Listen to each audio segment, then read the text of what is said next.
Alright, hello everyone. Here we are back again with debootstrap. What is my problem with saying debootstrap? With trying to debootstrap Devuan Beowulf. In a previous video, if you've watched the previous videos, we were using Package Master. And I explained a problem with that. I ended up removing the links and removing the file from SourceForge, and we are now using Devuan instead of Package Master Devuan. I'm not going to go into everything again. I have also redone this. I started thinking the method that I used was my method to install Beowulf so that I could do Mio Linux respins, and it's not complete for the regular user, and it did not even dawn on me until yesterday. So I have made some changes to the instructions, and we're going to go through and install real quick. Now what I am doing, I am running live from a USB. This is a Mio Linux live session from an ISO that I created last year, Mio Modern. And I just wanted to show you can run from a live session and put this on your MBR if you don't want to split your hard drive into several different partitions. So what we're going to do, we're going to jump right into it. I'm not going to waste any more time trying to explain anything. I'm going to go through it, and of course I will pause the video at times when it's going to take a while for something to complete. So the first thing you need to do is make sure you have debootstrap installed. I've installed it on this live system, and speaking of live system, I'm also recording. I hope I'm not going to tax this computer too bad while I'm recording this from a live session and debootstrapping, but we will find out. Alright, after you install debootstrap, you're ready to get started.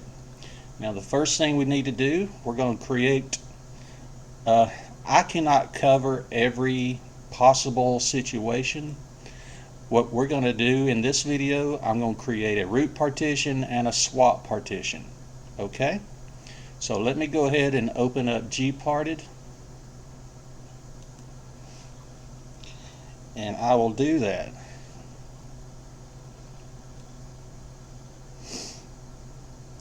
Alright.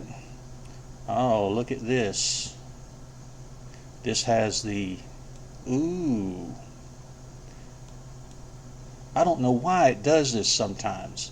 Sometimes instead of SDA being the hard drive, it shows the USB as the hard drive, or as SDA, I'm sorry.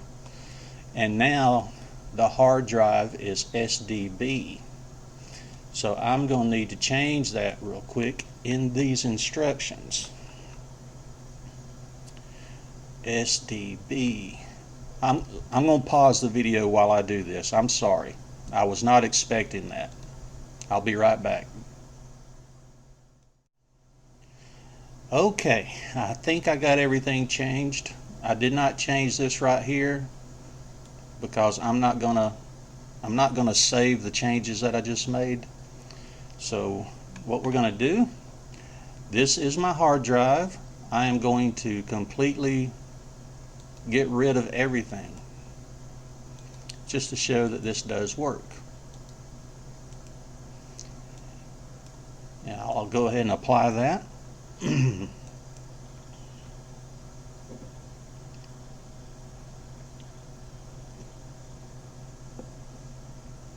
Okay.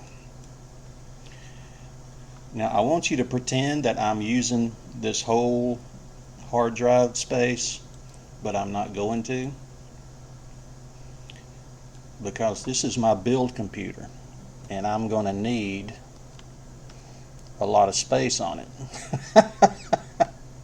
in order to continue building different ISOs. Alright, and I want that to be extension 4. I'm going to add it. New. I'll do 8,000 for my swap, just in case I need to put the system to sleep or anything like that. And the rest of this, I'm going to make an extended partition, and I will fill that in later. You don't need to worry about all that. Okay, so this is what I've created. I've created a new root partition, ext4, and a new swap, and I'm going to apply it. Now, I know some people put their swap in front, some people put it in back. I do it both ways because that's the way I roll, baby.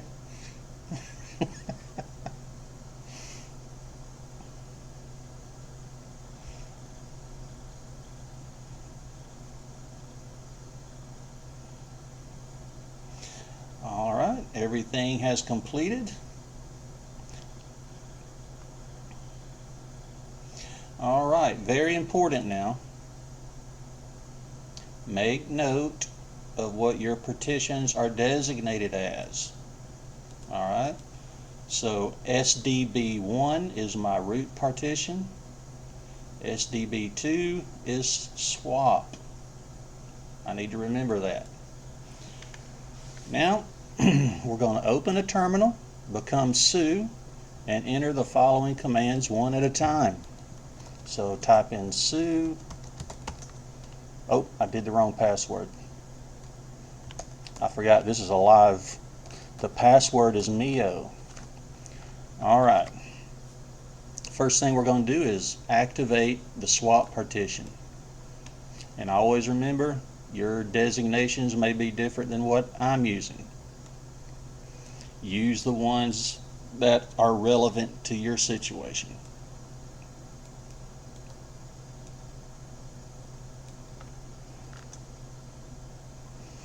Blah, blah, blah. Now we will sync it.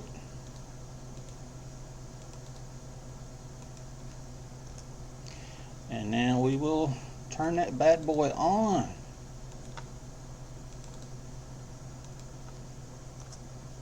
Alright, now we're going to mount the new ext partition. Alright, I'm not going to go through and read all this. I will link to these instructions where you can download it and look over it yourself. I'm just trying to save time.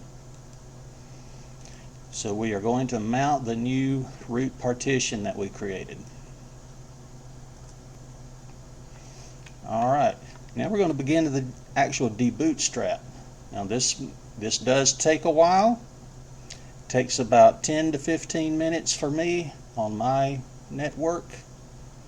So I'm going to get this started, let you kind of see what it looks like to begin with, and then we are going to pause the video and I'll come back when it's finished, okay?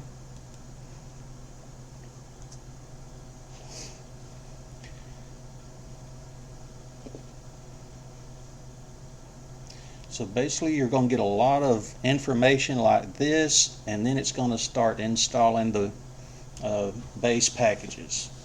Alright, I'm not going to bore you any longer. I'm going to pause the video now and I'll come back when this part is finished. Be right back. Alright, that finished up. It actually finished up a few minutes ago and I didn't catch it. I was busy doing other things. But here we go.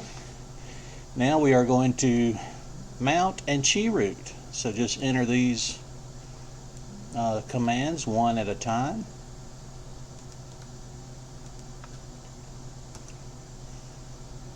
Hit enter on your keyboard after you copy and paste it over.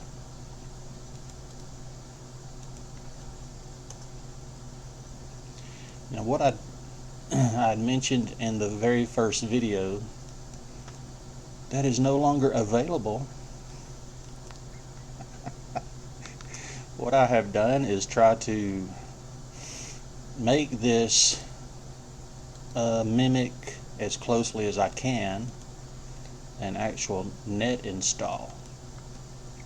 And if you've ever done a net install, this process takes about the same amount of time. Okay, now we're about to chi-root, and we can start taking care of business. Alright, the first thing we're going to do now that we've entered chi-root is create an fstab. First, we want to run this following command in order to find the UUIDs of your partitions. And that's the command right here, BLKID.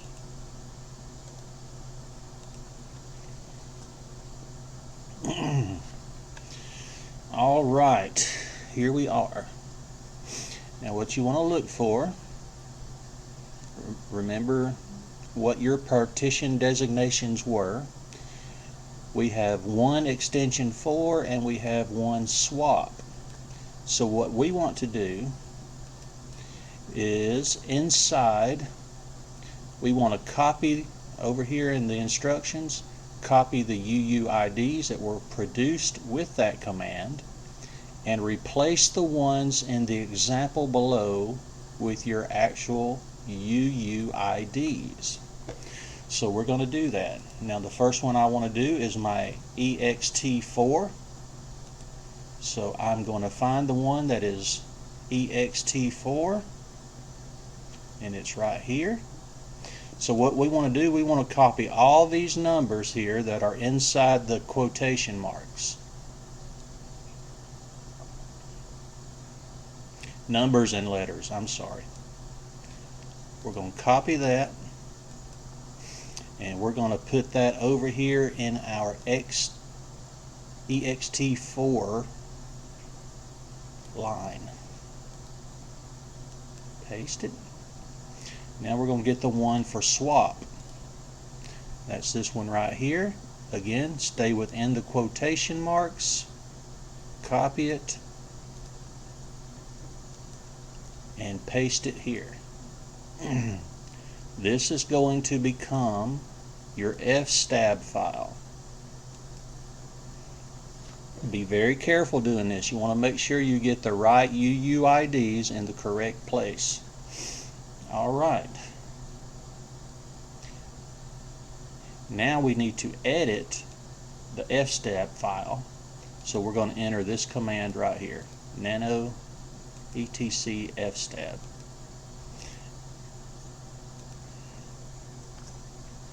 And as you see, this looks a little bit funky.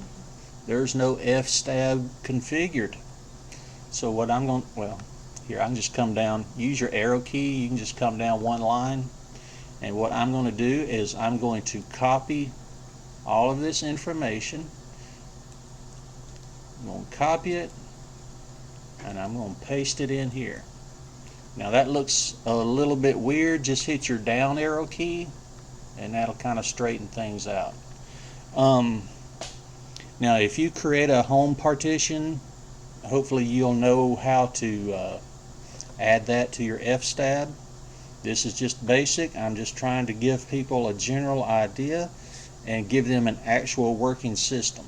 So if you need to go above and beyond what I have listed in the instructions, feel free to. Feel free to do with whatever you want to do with these instructions. Alright? Alright, we have edited the fstab. We have copied and pasted it into the actual real file. So we're going to save the file. First we're going to do Control X. Then we're going to hit Y on our computer keyboard. And then we're going to hit Enter.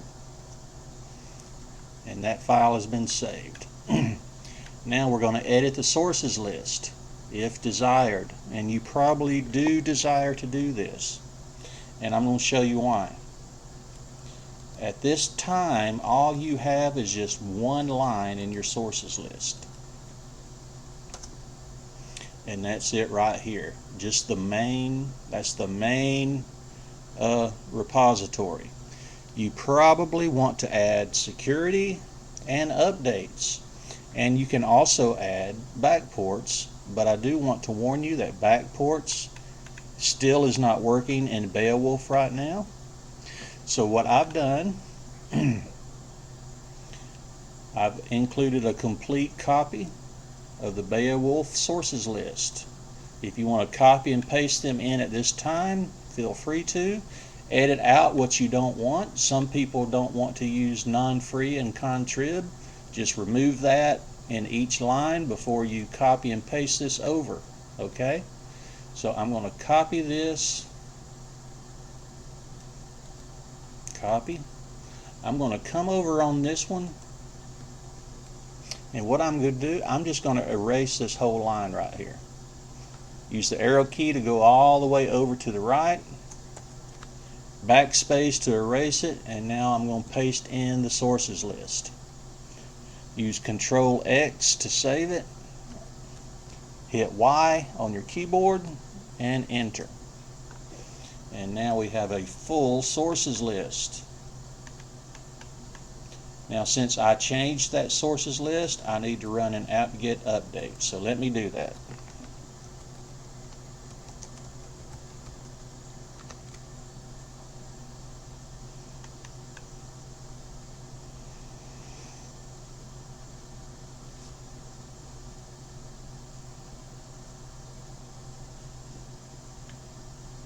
And if you noticed, let me go back up here. Since the Beowulf backports aren't currently active, I actually have them commented out. If I didn't have them commented out, we'd have got some errors right there. Okay, we're getting closer. We need to configure the keyboard, locales, and TZ data. And to do that, we need to install a few packages. So let me install those.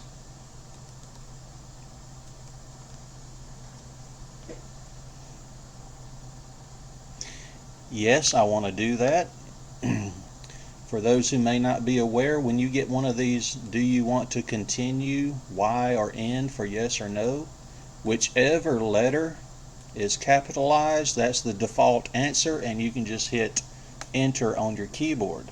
So I want to do that. Yes, that's the default, so just hit enter.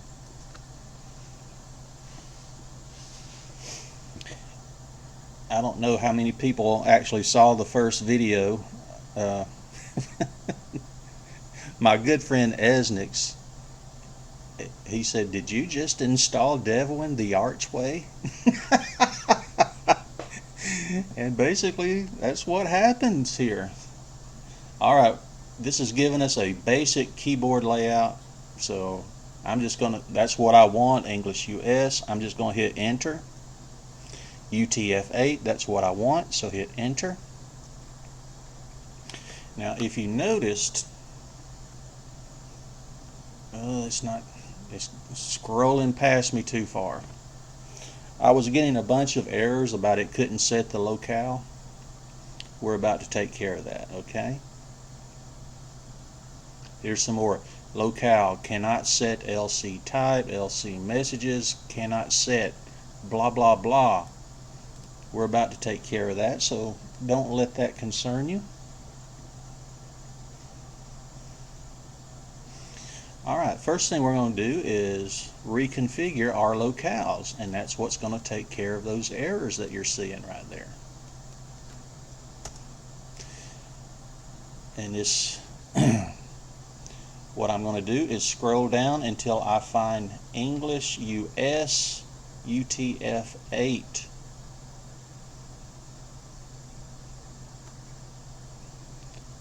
Almost there. There it is right there. So I use the arrow key to scroll, use the space bar to mark it with an asterisk, and then just hit enter on the keyboard, and that's what will cause it to take effect. Okay? And scroll down with the arrow key. That's what I want for the default environment, and hit enter.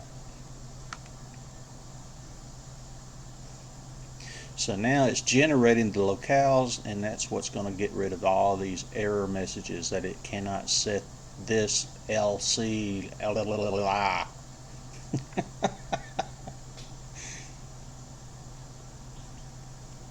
Next we're going to do the TZ data. So deb package reconfigure tz data, copy that, paste it in, and hit enter. I'm in the US. Now what it's doing, you need to select your geographic area. I'm in the US. This is my time zone, Eastern, and that's all there was to that. Same thing, use your arrow keys. When you get to the one you want, hit enter. Now we're going to reconfigure the keyboard configuration. Now earlier, if you recall, it did a basic keyboard configuration, but I still like to run this.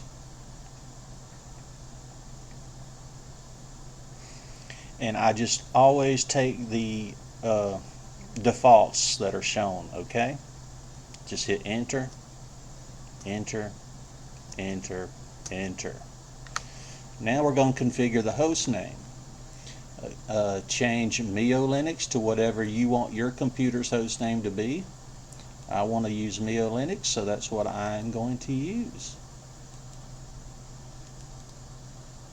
Copy and paste that in there. Now we need to set a root password, and to do that we need to install SSH. So copy that and paste it in. Yes, I will need to do that.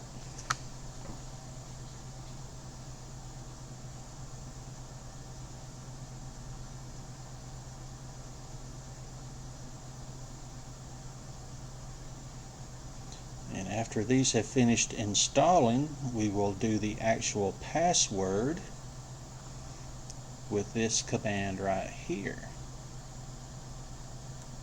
PASSWD.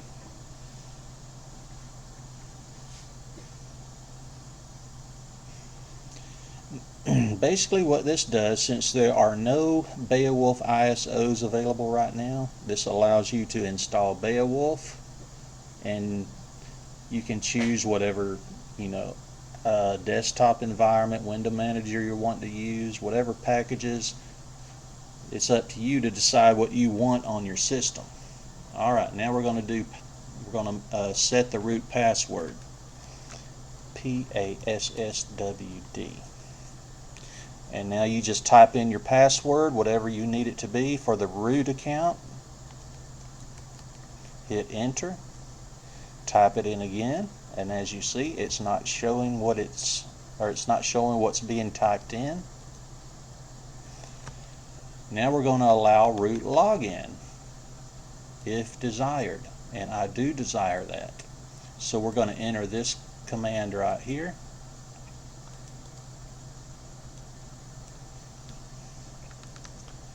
And what we're going to do, we're going to scroll down using our arrow key until we find this line that starts with permit root login.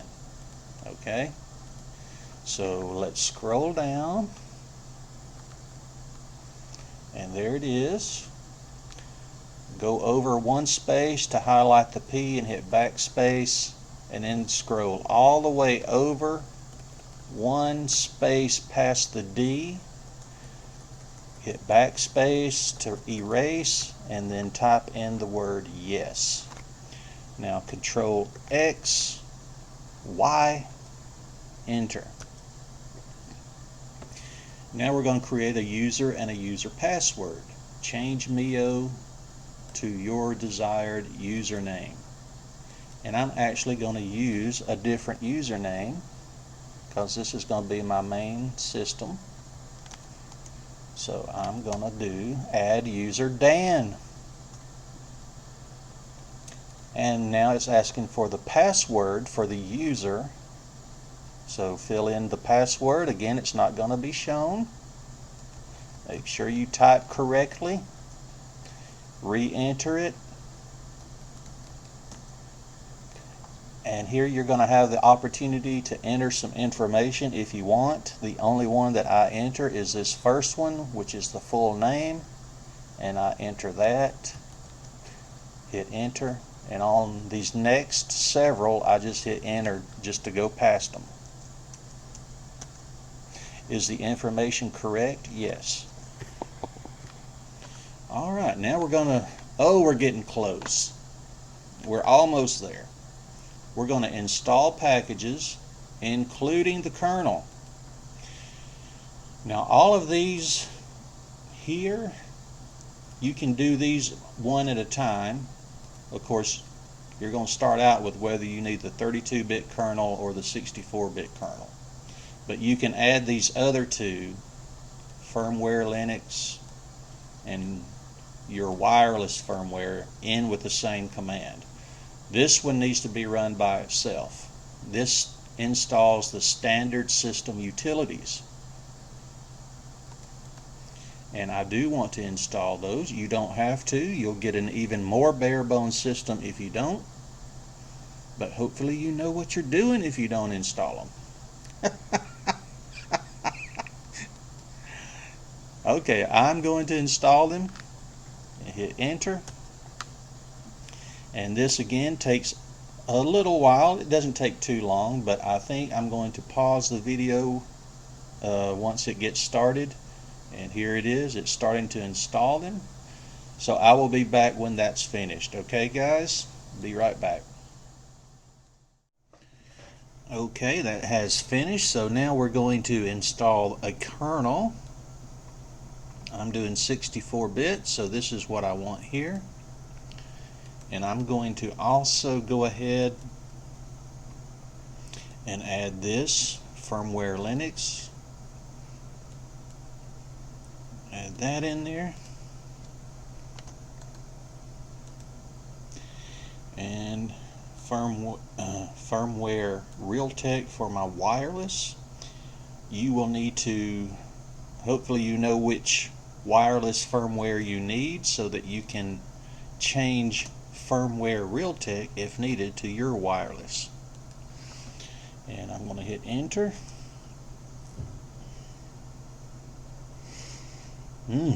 317 megabytes. I'm going to hit enter and pause the video. I don't know how long this is going to take. I will be right back after this is finished. Okay, that has finished. Now we're to the point where you're going to have to know what you really want on your system. Whether it's a desktop environment, a window manager, the network manager, whatever it is, you know, you're going to need to know what you want to install. We're going to install the other packages that you want on the system, such as a desktop environment, login manager, network manager, etc. apt get or apt install, all that stuff. Now those of you familiar with Mio Linux, you know that I use window managers, and to keep this short and sweet, here are the items that I'm going to install. Apt install Zorg. Now a lot of times if you install light DM, it's going to automatically pull in all the Xorg stuff, or Zorg, however you want to say it. But a window manager and Slim, which I use Slim for my login manager, it won't automatically pull that in. So I have to install Xorg or Zorg, however you want to pronounce it. I'm going to use Slim for my login manager. I'm going to use OpenBox for my desktop, and I want CMST for my network manager. And that's all I'm going to install right now. However, it's still going to take a little while. Let me hit enter, and as you will see, it's going to get a little over a half of a gigabyte of items, or that's how much disk space is going to be used. So this is going to take a little while. I will pause the video after I hit enter and this gets started, and I'll come back when it's finished. Be right back, guys. Okay, that has finished. Now the next thing I'm going to do after, and you might be saying to yourself, Dan, you didn't install very much right there. No, I didn't, but I am going to fix it. I'm going to install a lot of other stuff whenever I boot back into the system. I just wanted to install the basic things that I needed just to give you a general idea of what you need to do there. Next thing we're going to do is edit etc network interfaces. So let's enter this command. Now actually this doesn't really have to be done. I've tried this without doing this and with doing it, and it's worked both ways. My fear is if I don't do it, I'm going to be faced with a situation down the road where my wireless may not be working.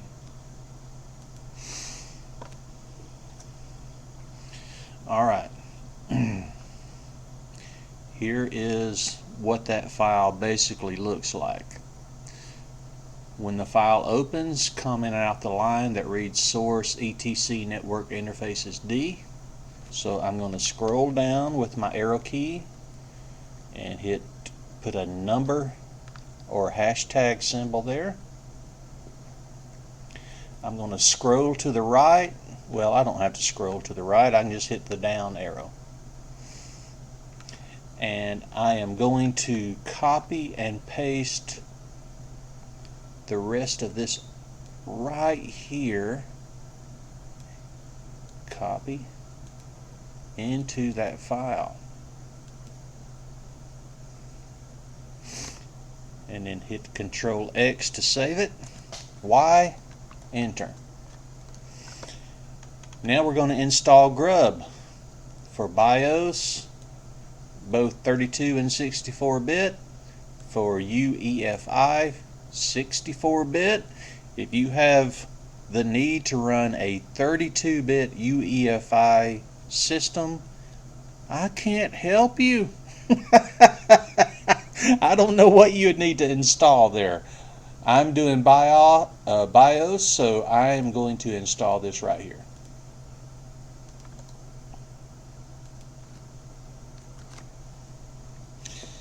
Let's see, 22.8, that's not too much. Now one thing to keep in mind, just like in Debian, when you reboot into this system, you're not going to have sudo. You'll have to add that yourself. And also, if you run commands as su, and you may get errors such as bash such and such command is not recognized. I can't remember what they say right there, to be honest. Before I go any further on this, let me finish what I'm talking about. Always remember, Debian has introduced something new. They're no longer sim linking certain files and folders.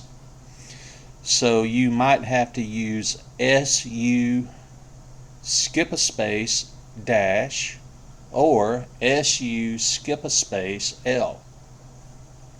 Alright, configure grub PC. I'm going to hit the tab key on my keyboard to highlight OK and hit enter. Whew. Now remember, this had my it had SDA as the USB and SDB as my hard drive. So I'm going to put the asterisk on SDB and hit enter on my keyboard.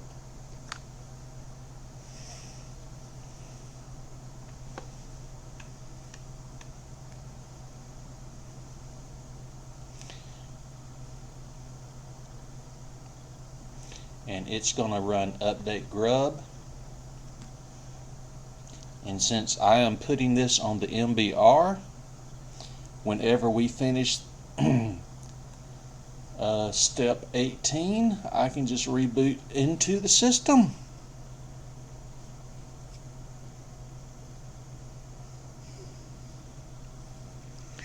Now I do want to warn you, if you put this on the MBR, you're going to get the basic, bland, ugly grub screen.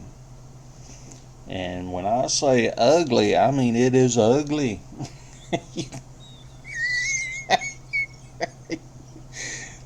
I don't know why, if nothing else, why the blue background? You know, I mean, that is pretty bad. At least do it like ours and just have it all black. But no, you get the ugly background. Hopefully you know how to fix that. But if not, I might do a video later on showing how to fix that grub screen. Alright, we are ready to exit the cheroot and unmount everything. So we're just going to first, to exit cheroot, we're going to type exit. Now we're going to unmount everything.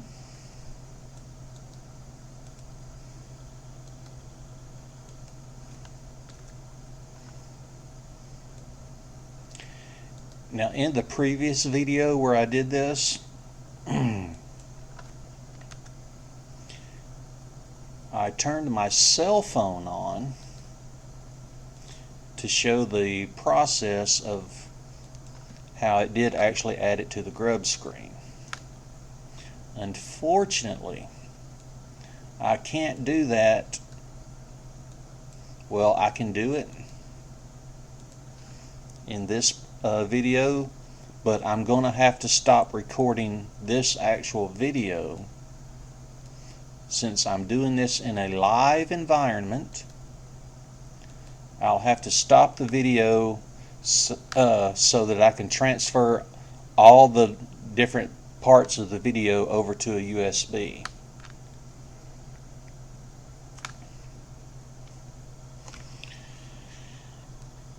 And to be honest, I'm undecided if I really want to do the cell phone thing again, because the video that I made with the cell phone was like over 300 megabytes.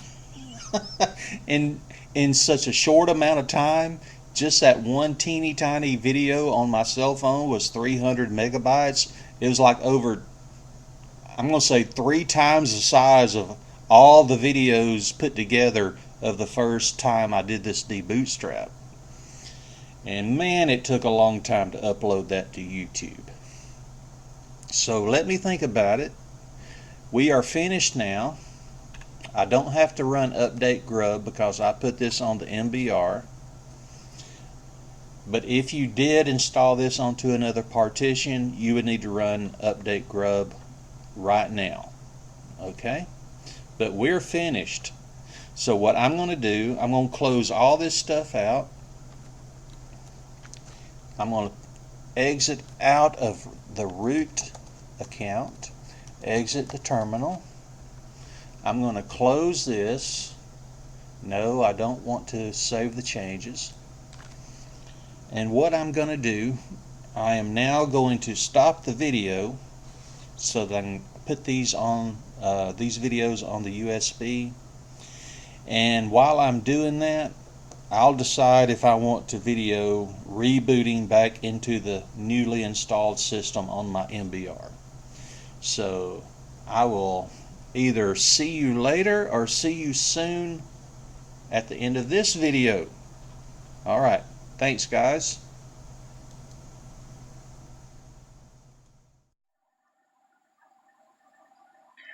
Okay, I decided I would go ahead and try this. So if I get a little shaky at times, it's because I'm trying to do this. I'm holding a cell phone and trying to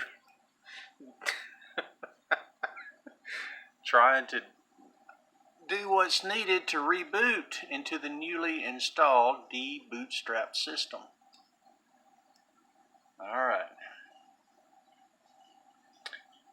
Closing out of the live USB.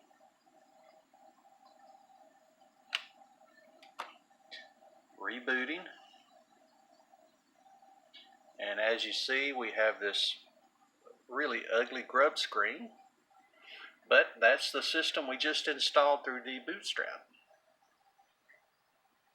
And this is going to boot hopefully into a slim login screen that has a Devuan logo. Even though this is Devuan.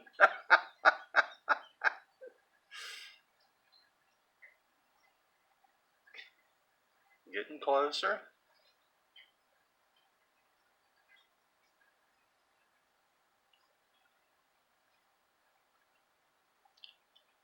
Closer.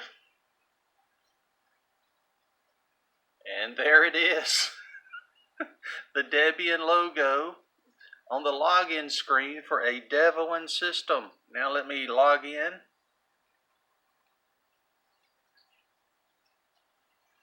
Type in my password.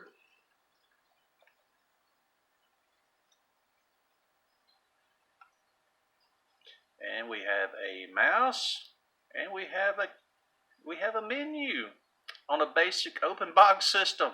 So there you go, guys. As you see, that worked. And if you want to try this, I hope you enjoy it. You guys take care. Have a great weekend. See you later.